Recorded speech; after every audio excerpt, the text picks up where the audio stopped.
গত সপ্তাহে আমার ছুটির দিন আমি একটু কাজে গেছিলাম একটা বাংলাদেশি এরিয়ার মধ্যে, প্রায় 40-50 মিনিট আমি একটা এরিয়াতে ছিলাম।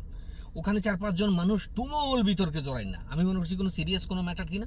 কাছে গিয়ে শুনলাম যে ওরা তর্ক করতেছে ওই বিভাগ নিয়ে, কে কোন বিভাগ বেটার হইব, এই বিভাগ না ওই বিভাগ, এটা আর রাজনৈতিক আলোচনা। প্রায় আধা ঘন্টা 40 মিনিট আমি ওখানে ছিলাম। অবশেষে আমি এদেরকে জিজ্ঞেসই করলাম, আমি বললাম যে এই যে এতক্ষণ পর্যন্ত যে আলোচনা তুমুল বিতর্ক করতেছেন, বিন্দুমাত্র আপনার লাভ হইতেছে? বিদেশে আসছেন, যে অবস্থানে আসছেন এই অবস্থানে হয়তো 20 বছর, আজকে একবারও কখনো নিজেদের কোশ্চেন করেন নাই, কখনো প্রশ্ন করেন নাই যে আমি একই অবস্থানে 20 বছর কি করতেছি? নিজের লাইফে কোনো কাজ করছেন যে আমি 2 বছর পরে 3 বছর পরে আমার লাইফটার আমি এক জায়গায় পৌঁছাবো? আপনার প্রয়োজন যেটা ওইটাই তো কথা কন না। আপনি আন্দাজি নিষ্প্রয়োজনীয় জিনিসগুলো আপনারা তুমুল বিতর্কে জড়াইতেছেন।